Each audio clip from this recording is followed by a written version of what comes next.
Hello everyone, I am Frostcloud on my Mr. Chaos the Cunning Wolf channel. And well, it's Saturday, so time for a new episode. And this episode is episode 5, and it is The Point of No Return. Now, everything I know about this episode so far, only the title. I have not read any synopsis, and I usually don't do that because I want to avoid spoilers. And even in my time test glancing the file to make sure it was fully downloaded, as far as I know it just has something to do with Spike and Twilight doing something, but it's not really something noteworthy, so I really have no idea what's gonna happen in this episode. I have no suspicions, no expectations. This is a complete surprise. So, yeah, that's literally it. That might be the shortest intro sequence in any Chaos Reacts to an MLP episode I've done this year. But enough of that. Without further ado, let's get started. Twilight! Mare's here! Of course. Is it a deluxe set of special edition ogres and oubliettes figurines that I'm totally surprised by and haven't been hinting that I need forever? Well, it's for Twilight. Yeah, thank you. I didn't need any reminders to that. Just personally to me, pretty boring episode. Ah, look! Remember this? It's the macaroni picture frame Cadence helped me make when I was a filly.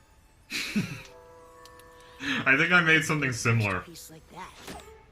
I mean, I like macaroni. Well, I mean, before I became a vegan, whatever. And here's my extra credit report on the impediments of using macaroni. She's literally reminding me of that tour of my room I did a while ago when I was getting nostalgic over all my old items. Oh no, oh no, oh no! What's wrong? It just looks like an old library book. Exactly! It belongs to the Canterlot Library.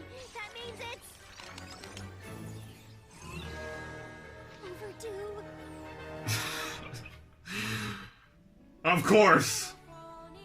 Oh wait, is that the whole issue of this episode? Just... I mean, I understand the predicament, but it seems kind of petty.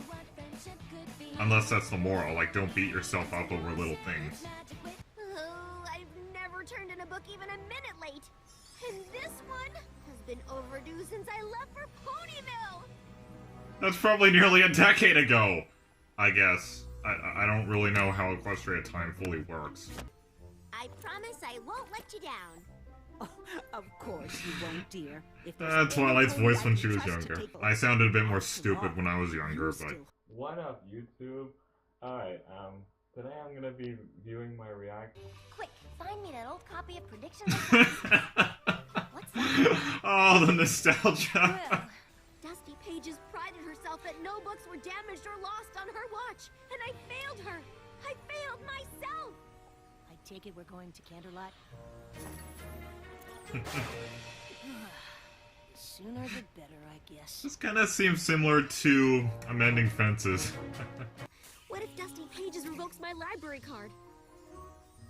It bans me from ever... If I'm not a good example of proper book-borrowing behavior, then what kind of princess am I? One that makes mistakes like every pony else. And one who knows how to own up to them, just like Princess Celestia said in the premiere. I have a book to return. Princess Twilight! So good to see you! Need some recommendations? Gives a whole new meaning to tree light. Not the sparkly one, this is the new tree light right here. You need to go and see First Folio in the grossly overdue book return office for ponies who should know better. Don't pull any punches with those names, do you? And that office would be? In the basement, because of the shame. What kind of library is this? Hey, it looks like First Folio left a note on the door. This reminds me of the restricted section in Forgotten Friendship for some reason. We're going to lunch. Good, because I'm starving. Are they going to the Tasty Treat? You mean to find That'd be some good Season 6 nostalgia. Can we at least get takeout? Yeah! Called it! If you see any librarian-type ponies. Are we gonna see a Gordon Ramsay pony anywhere? What even happened to Dusty Pages anyway? Are they gonna say she retired or something, or...? Wait, forced to leave? Yeah. She had a perfect librarian record. Until one careless What? pony didn't return a book. Ruined it all. Are you okay, Twilight? Uh-huh. Would, you excuse me? Somebody may want to have a mop to clean the That's why floor you're on on standby. spicy puke. Spike, I think I got her fired! Well, this just took a... Is it some town on the outskirts of Camelot? Is it Tempest's village? Silver Stable Community, for the best golden years. This has to be it! Yeah, this seems fitting. I can't believe that my carelessness sent her here, when she could be happily surrounded by millions of wonderful This smelling reminds me of a books. manor I used to go to with my family long ago in my childhood days.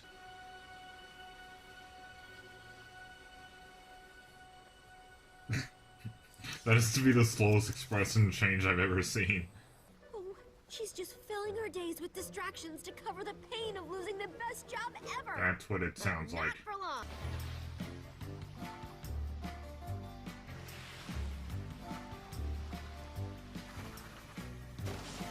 How did I see that coming?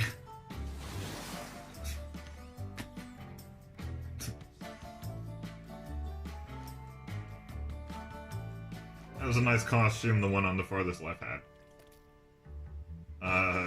Easy. Trust me, it's all an act. She'll be a lot happier when I deliver the good news that You might want to wait until they're finished first. It was you that had that book out? The one that broke my perfect record? But now you can bring it to Camelot Library and get your job back. No, thank you. I don't ever need to see that library again. Now, if you'll excuse me, I have somewhere to be. Yeah, that's what I thought was gonna happen. Well, maybe a little bit. Oh no, Bits! The late fines! How much do I owe now?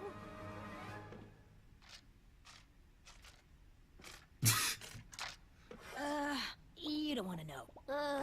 It would have been worth Ugh. it if it's an Equestria if I'd made That things that right looked with uncanny Dusty. for some I reason. wish I knew why she won't go back. Why don't you ask her? She didn't seem to want to talk. You surprised her. And she probably had something else on her schedule. Yeah. That Pat. Come on. Yeah, when you do these things, when you apologize to people, you gotta ease into it. You gotta time it just right. All those years I spent hiding away in that library, trying to be perfect. When your book never came in, I felt something exhilarating. What was it? Freedom. From books? From perfection. I was too stubborn to know when to call it quits. I find relatability in her, I actually. realized that I wasn't living the life I wanted. You mean you weren't fired? You left the library because you wanted to? Twilight, your late book was the best thing that ever happened to me. Now I'm not afraid to try things I might fail at. In fact, sometimes messing up teaches me more than getting it right. You're sure? Well, you hey, I didn't mean, get that perfect record back? people always learn from their failures more than... Oh, good. It was a yellow one. You can still see the words. But it'll have a stain. Well, that doesn't change the truth inside it. Wait, did you even That's a good read metaphor. that thing? Actually, no. I guess I didn't. Perfection. And the next part? The impossible pursuit. That might have been useful to look at earlier. Let's just... Let's just add a great twist. You want me to reshelve this for you? No, it's an old edition. We've already replaced it with a new copy. In that case, can we keep it? It might be a good reminder to have around. You're sure? It's got a stain. That's what makes it perfect. Yeah, gives a character. I love the turn that took. I love the turn. Thoughts. Looking at this episode and looking at what I thought it was going to be about, just an ordinary, playful little Twilight and Spike episode that involves none of the main six or even Starlight, I thought, okay, here comes another boring adventure. But here comes an episode where I think compared to something like the actual thing that it's similar to, Amending Fences, I would actually say that I like this just as much. And the other thing I really, really love about this episode, it makes me remember and think of why Fame and Misfortune is one of my most favorite episodes. Because in a way, it teaches the same thing. That there's no need to obsess about being perfect. You should just continue to make mistakes, but learn from them as time goes on. You shouldn't have to obsess over being perfect literally just on the first try. Because it's as I said during the reaction, it's just as they kind of say in a way in the episode. You will not learn more from only success or perfection. You will only learn from mistakes or missteps. Seriously, I absolutely love this, well, I don't know if you can call it a twist, but you know what I mean? I really like the direction this episode took. I thought this was just going to be a monotonous, just, okay. I didn't think I was going to find anything wrong with it. I mean, it was kind of a Twilight-centered episode, and y'all know that Twilight is one of my waifus, so I mean, this was up my alley, but... but this wasn't boring like I thought it was going to be. This felt very nostalgic, just like the previous episode, Sparkle 7 or Twilight 7. I heard it was 2 different names or whatever. This felt just as nostalgic. The previous episode, Twilight 7, I'm just going to call it, made me feel nostalgic about Season 5, the 100th episode, Slice of Life. This made me feel nostalgic to a Season 7 episode, Fame and Misfortune, that I personally really liked. Because that episode I reacted to at the time, back in 2017, came out during a time where I was actually obsessing about perfection in my video making. I thought I had to have perfect speaking skills. Despite me knowing how to edit properly like I do now, I thought I had to be perfect. I thought I had to keep editing at a minimum. Before I realized, why? Why do you have to obsess so much? And it was even so much to a point where I would need frequent breaks from it. I wasn't even enjoying it. But now that I'm not in pursuit of perfection, or even fame, I literally just do this because I love doing it. Now I'm actually at ease. Now I understand that I don't need to be in a constant pursuit of perfection just to be good. We're all good just the way we are. We can keep improving, but we are all good in our own way. We are all special in our own way. If we're all just the same... There's another thing that reminds me of Spice Up Your Life, that episode with the tasty treat. All of the high-end restaurants that were the same literally all felt the same. They all had same tasting food. They all had the same looks, although some were tinted in different colors, but that's not much of a big difference. But the tasty treat, the fact that it was different is what made it special. And they learned that being exactly the same was not the way to go. So I absolutely like this new Dusty Page's character. I love the unexpected feel that this episode sort of gives. I know other reviewers may say different, but for me personally, even with the first viewing, I can genuinely say that I thought for sure that this Dusty Pages was actually fired due to Twilight's big slip up here. But I wasn't expecting her to say that, oh, I actually left because your mistake in a way showed me that if I just kept trying to be perfect and trying to keep a perfect record, then really, what kind of life would that have been? Twilight says, I'm so sorry that I ruined your life this way, and she says, no, this was actually the greatest gift in my life, because I am now unshackled.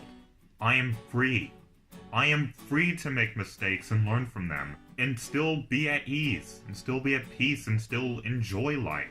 It's too bad we didn't get to see Gordon Ramsay Pony when he first appeared in the background of Spice Up Your Life, and a couple of other characters that were reminiscent, I think, of real-life chefs.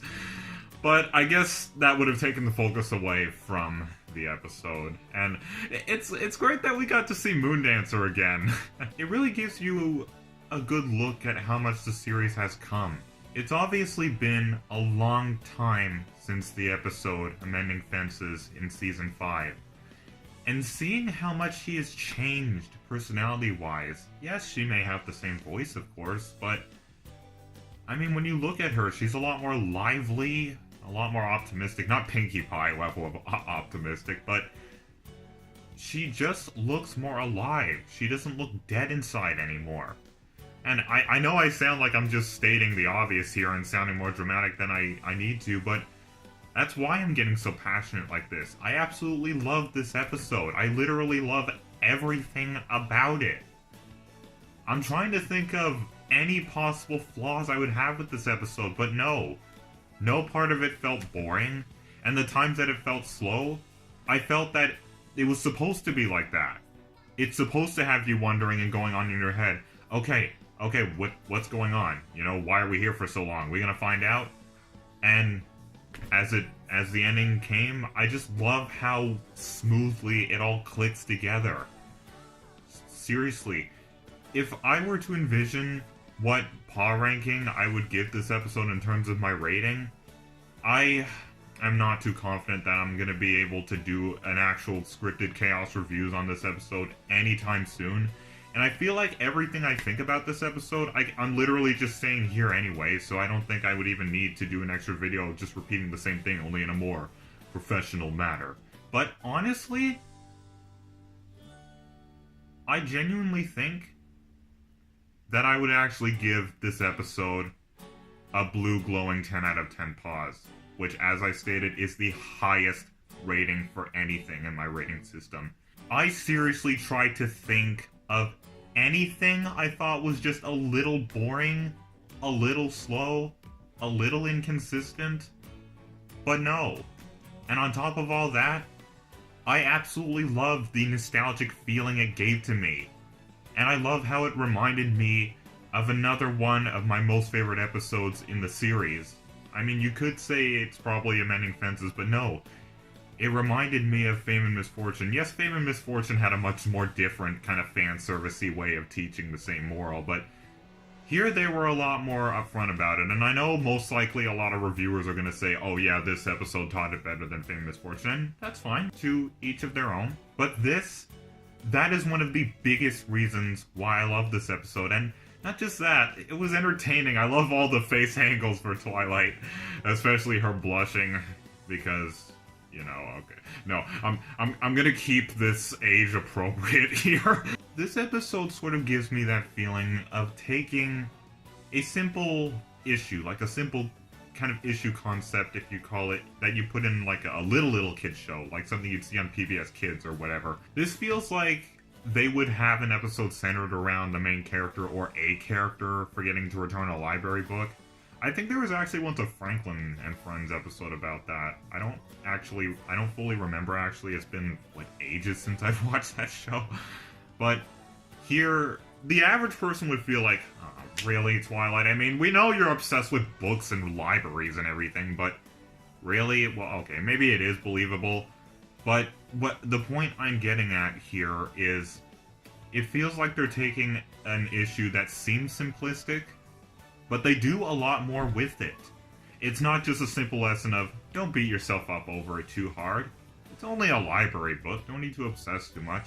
I didn't know that this would transition into almost the same moral from, again, Fame and Misfortune, that you don't need to be perfect. But here they more bluntly say, constantly being in the pursuit of perfection, that's not going to get you anywhere. And that's what I meant when I said, I can very much relate to Dusty Pages, because she symbolically is a reflection of what I used to be mid-2017. Before I saw that episode, Fame and Misfortune, and I realized that I don't have to be in a constant pursuit. I don't have to be so hell-bent over being perfect all the time. Because if I was so hell-bent on being perfect and professional all the time, then would I be the way I am? Would I be the, yeah, cynical, but just regular person that I am? Other than that, if we're going for little things here, I really like that new location. I think it was the same as that sort of coastal dock location where the season 6 episode, Pony Point of View, had taken place, but I don't know, it just looks similar. Maybe it isn't the same location, but I really like that sort of senior manor kind of place. As I said during the reaction, kind of gives me some nostalgia of an actual manor-like place I used to go to just an hour out of town. It was during my childhood days, but I mean, there's some more nostalgia there. That nostalgia is not really as important as the nostalgia this episode gave me for Fame and Misfortune, only told in a much more interesting way. But it's something I just thought I'd point out again. I don't know, there's just something interesting about it to me. But in summary, I absolutely adore this episode. To everybody who worked on this episode, to the writer or writers of this episode, thank you for writing and making such an amazing episode. And I am glad to have yet another entry in the series to add to my best list. Anyways, that was my reaction to MLP Season 9, Episode 5, The Point of No Return. And now I understand the title very clearly now. Thank you all for joining me.